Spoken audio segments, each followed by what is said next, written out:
O Comitê Seleto para a China da Câmara dos Representantes dos Estados Unidos, um comitê do Congresso que trata especificamente da competição estratégica entre Washington e o Partido Comunista Chinês, divulgou um relatório que aponta a ampliação da presença chinesa na América Latina.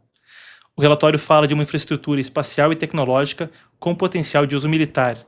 Intitula-se Atraindo a América Latina para a órbita da China, um documento que informa que Pequim utiliza mais de 10 instalações na região com finalidades classificadas como de uso dual, ou seja, existe uma integração civil-militar, que tem sim um uso civil, mas caso seja necessário que tenham aplicações militares, a capacidade estaria ali para fazer uma transição suave. E claro, isso é parte também da forma como o Partido Comunista Chinês entende seu setor privado sob a doutrina de fusão civil-militar. Segundo o relatório, que é apresentado como cooperação científica e tecnológica, seria parte de uma rede mais ampla ligada ao exército do Partido Comunista, o Exército de Libertação Popular. Por que isso é importante aqui para a América Latina ou para a gente? Isso inclui também o Brasil, conforme a gente vai detalhar mais adiante. A gente tem aqui aspas do relatório, podemos acompanhar algumas delas. Aspas. A base fornece à RPC, a República Popular da China, a China do Partido Comunista Chinês, um canal para observar e influenciar a doutrina espacial militar brasileira, ao mesmo tempo que estabelece uma presença permanente em uma região vital para a segurança nacional. Isso são as aspas, então, que estão nesse mesmíssimo relatório. O documento foi publicado pelo comitê, está disponível no site oficial da Câmara dos Representantes. Aqui do lado você vê uma captura de tela, então, da imagem. A gente está falando de instalações rastreadas ali na Argentina, na Venezuela, na Bolívia, no Chile e no Brasil. E segundo o texto, essas estruturas incluiriam estações terrestres de rastreamento de satélite, centros de controle espacial, laboratórios de pesquisa em radioastronomia. E de acordo com o documento, bases integradas a uma rede global de apoio a operações espaciais da China, podendo rastrear objetos em órbita, monitorar ativos estratégicos, ampliar essencialmente a presença chinesa no hemisfério ocidental. Embora muitas dessas instalações, diz o documento, sejam formalmente apresentadas como um projeto científico, um projeto comercial, a localização e a capacidade técnica pode ter uma aplicação militar ligada ao exército chinês. No caso do Brasil, até cita aí uma instalação em Salvador, Bahia, identificada como Tucano Ground Station, Estação Terrestre Tucano. Segundo o documento, essa estrutura funcionaria na sede da empresa brasileira Ayla Space, em parceria com a chinesa Beijing Tianlian Space Technology. A instalação, diz o texto, é classificada como não oficial, e poderia permitir à China, a Pequim, identificar ativos militares, rastrear objetos espaciais em tempo real na América do Sul. Talvez uma questão que leva a uma magnitude sem precedentes para entender esse aspecto da presença chinesa no continente. O relatório até tem uma série de recomendações, incluindo solicitação para que a NASA revise cooperação espacial, melhor dizendo, com países que abrigam essa infraestrutura. Muito bem, a partir daí eu desdobro com você em detalhes. A gente segue com a Manuela Couri, que vem comigo aqui então, nossa editora de China, para ajudar a gente a entender a magnitude do que é relatado ali. Daniel, chama a entrevista então. Manu, vem para cá, vamos entender esse relatório do Congresso dos Estados Unidos.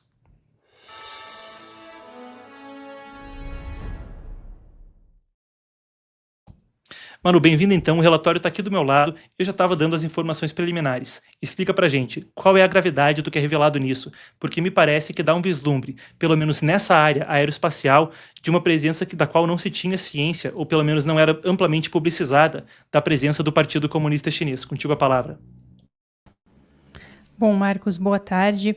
Primeiramente, um dos pontos que chama bastante atenção, como você comentou, é justamente a presença dessas bases terrestres aqui no Brasil. Eles citaram vários outros países, mas por que aqui no Brasil chamou tanta atenção? Porque essa base terrestre ela era desconhecida, inclusive entre os brasileiros. Eles comentam, inclusive, que seria uma base secreta. Você já chegou a citar ela, mas é uma base, então, ali em Salvador, na Bahia, e ela fica onde é a sede de uma empresa espacial brasileira chamada Ayla Space. A questão é que essa empresa, ela trabalha em parceria com uma empresa aeroespacial chinesa. Então aí surgem várias preocupações. Uma das preocupações é que essa base terrestre que fica ali em Salvador, ela poderia então interceptar vários sinais, principalmente sinais de rádio. Além disso, ele poderia acompanhar em tempo real a movimentação de objetos espaciais. Outro ponto central central aqui é que eles poderiam identificar ativos militares. Então, tudo isso estaria causando bastante preocupação ali nessa comissão especial sobre a China, e eles estariam, então, dando vários conselhos para o governo americano de como eles deveriam se preparar para essa questão. Um ponto que chama bastante atenção também, que esse relatório traz à tona, é que essa base terrestre espacial da China ali em Salvador, ele poderia dar à China uma abertura para eles observarem e também interferirem na doutrina espacial do Brasil. Até, Marcos, eu gostaria de trazer um segundo ponto aqui, porque existe uma outra instalação chinesa aqui no Brasil que eles também citam com bastante preocupação. Isso porque ali na Paraíba existe um laboratório de colaboração entre o Brasil e a China, e seria colaboração em radioastronomia. O que é radioastronomia? Basicamente é a análise de corpos celestiais através de ondas sonoras. Então aí o governo americano se preocupa por conta das bases, da conexão que essa empresa chinesa que trabalha com as universidades ali naquele laboratório tem com o regime chinês. De acordo com o relatório, esse instituto chinês seria um instituto de pesquisa de tecnologia e ciência, e ele estaria integrado, então, na base industrial de defesa do regime chinês.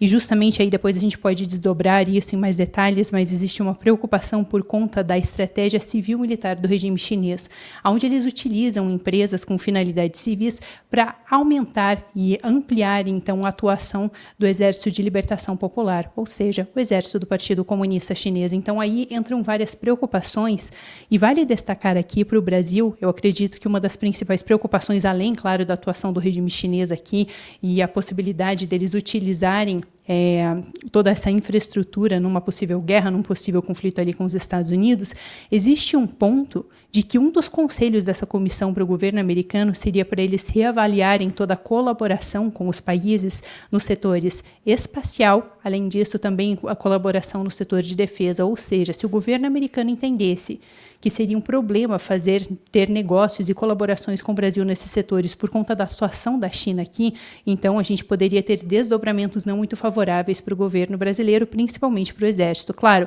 ali são somente recomendações, vale enfatizar isso, não é nenhuma decisão fixa do governo americano.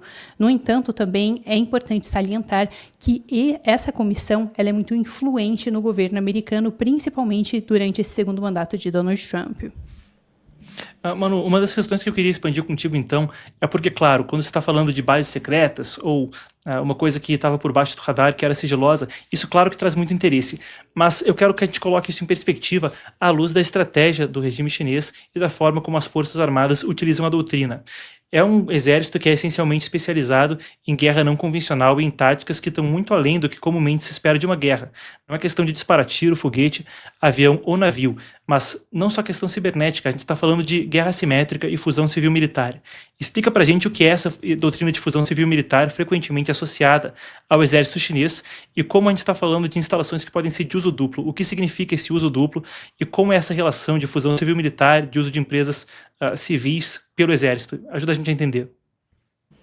Perfeito, Marcos. Bom, isso pode ser utilizado de várias formas, mas tem sido implementado nos últimos anos, então, pelo regime chinês. Ou seja, eles têm um complexo industrial onde eles utilizam empresas que, a princípio, teriam fins civis para fins militares. Então, por exemplo, uma das questões seria a utilização da infraestrutura dessas empresas no exterior. Além disso, a gente tem a questão da coleta de dados. E por que essa questão de coleta de dados seria tão importante, principalmente se a gente fala, então, nessas bases terrestres espaciais? Justamente porque boa parte dessas bases, elas trabalham com satélites, ou seja, elas trabalham com conexão com outros satélites também, muitas vezes até com outros países, ou seja, eles poderiam sim facilmente captar algumas mensagens que são emitidas pelo governo americano, e vale destacar que algumas dessas bases, de acordo com o relatório, poderiam sim captar mensagens do setor militar dos Estados Unidos. Então, existe preocupação deles nesse sentido.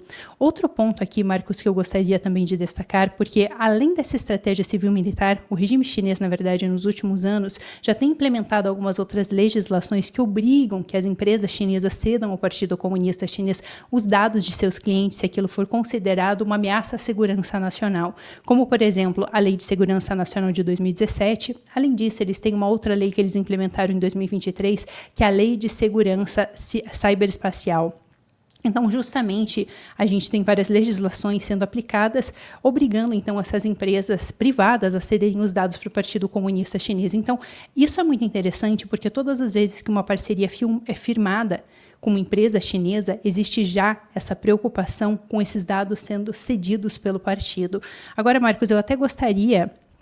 cedidos para o partido, perdão. Eu até gostaria de fazer um adendo aqui, porque uma preocupação extra com tudo isso é como a relação entre essas empresas chinesas que têm se instalado nos países aqui da América Latina tem acontecido nos últimos tempos. E por que eu digo isso? Porque o regime chinês tem algo conhecido como a diplomacia da dívida. Isso ficou, na verdade, conhecido através de um relatório do Aid Data, que é um instituto da Universidade William & Mary, onde eles analisaram vários contratos do Partido Comunista Chinês. E eles perceberam que aqueles contratos eles eram elaborados de uma forma que fazia com que o Partido Comunista, dependendo da situação, pudesse se intrometer também em assuntos internos e externos daqueles países. Além disso, essa diplomacia da dívida já fez com que o regime pudesse tomar conta de algumas infraestruturas. Eu vou citar um exemplo disso para ficar mais claro aqui para o público, porque às vezes são muitos termos técnicos e é difícil de entender. Mas, por exemplo, a base espacial, a base terrestre espacial que a gente tem ali na Argentina, atualmente ela é comandada 100% pelo Exército de Libertação Popular. Ou seja, eles construíram aquela base. Depois de algum tempo, o governo argentino, sob Macri, eles descobriram que eles não tinham acesso àquela base que fica ali na Patagônia sem a aprovação do Partido Comunista Chinês, do Exército Chinês. E logo depois, eles começaram a surgir várias preocupações do que estaria acontecendo ali. E, bom, esse é apenas um dos exemplos, a gente viu isso se desdobrando também ali no Porto de Xangai. E tudo isso acontece justamente por conta desses contratos. Isso porque... quando o Macri estava no governo, quando ele estava no poder ali na Argentina, ele tentou, então, liberar o acesso para o governo americano para que eles pudessem entrar nessa base terrestre que estava sendo, então, comandada pelo exército chinês. Só que quando ele tentou fazer isso, o regime chinês, através dos seus diplomatas, eles ameaçaram cancelar todos os contratos que eles tinham com a Argentina se eles realmente quisessem desfazer aquele acordo, permitindo que o governo americano, então, que o governo argentino tivesse acesso àquela base. E, bom, isso tudo faz parte então dessa diplomacia da dívida, onde, claro, também é chamado de diplomacia da dívida porque alguns países acabam se endividando através desses contratos. Mas é interessante, Marcos, a gente analisar que existe realmente esse perigo todas as vezes que um contrato é firmado com uma empresa chinesa justamente por conta desses contratos serem cruzados, ou seja, existem cláusulas que fazem com que, se um contrato for cancelado, todos os outros também sejam cancelados, não permitindo assim que muitas vezes os países cancelem esses contratos e que uma influência chinesa seja cada vez maior através desses projetos de infraestrutura. Perfeito, Manu. Para a gente encerrar a pauta também, eu gostaria de pontuar o seguinte. A gente tem que pontuar como isso entra no contexto dos documentos publicados recentemente pelo governo americano. Então, se a gente volta lá atrás, meu parecer, tá? Claro que a América Latina se tornou uma área prioritária, então citando dois exemplos para embasar essa análise. A gente pode falar em novembro passado da Estratégia de Segurança Nacional sendo publicada pela Casa Branca, e a gente pode falar também ainda esse ano, em janeiro, não foi?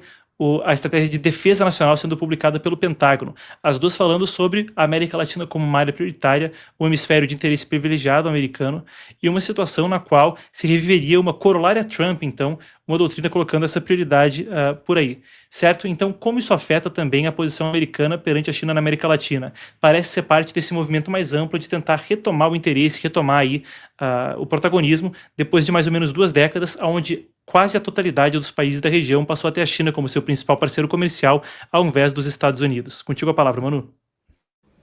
Perfeito, Marcos. Bom, na verdade, esse relatório ele se alinha muito com essa estratégia do governo americano que foi liberada no final do ano passado, justamente porque, pela primeira vez, a gente vê que o governo americano está realmente despertando para a atuação do Partido Comunista Chinês aqui na nossa região. E então, a partir disso, a gente tem visto várias ações sendo tomadas. E eu quero dar um exemplo, que é um exemplo muito claro de como essa ação do governo americano de tentar retomar o controle aqui da região, ou pelo menos aumentar a sua influência, tem acontecido. A gente tinha a questão dos portos ali no Canal do Panamá que eram controlados pelo Partido Comunista Chinês, por uma empresa, na verdade, que tinha grande influência do Partido Comunista Chinês, que é a CK Hudson. Acontece que depois de grande pressão, então, do governo americano, eles acabaram revendo todos os contratos, o governo panamenho reviu os contratos que eles tinham com a CK Hudson, e agora, no comecinho deste ano, eles concluíram que o contrato que foi renovado ali em 2021 com essa empresa chinesa, que ele era inconstitucional. Vale até, na verdade, destacar que existiu sim essa pressão do governo americano justamente por esse medo do controle chinês ali no Canal do Panamá. No entanto, o governo panamenho, sim, achou várias irregularidades neste contrato que tinha sido renovado em 2021. Por exemplo, eles descobriram que aquela empresa estava devendo para o governo panamenho bilhões de dólares. Então, existiam vários outros problemas, várias outras preocupações, é importante destacar isso. Mas essa questão do Canal do Panamá, ela ficou muito emblemática porque a gente viu uma presença americana cada vez maior ali, até mesmo uma presença militar mais contínua, uma pressão para que até mesmo o país se retirasse da iniciativa do Cinturão e Rota do regime chinês, que é esse projeto de infraestrutura, onde várias dessas infraestruturas acabam sendo construídas. E então isso se alinha muito com esse relatório que a gente está vendo agora do Congresso, inclusive dando sugestões para o governo americano para que eles tentem impedir esse avanço do regime chinês aqui na nossa região.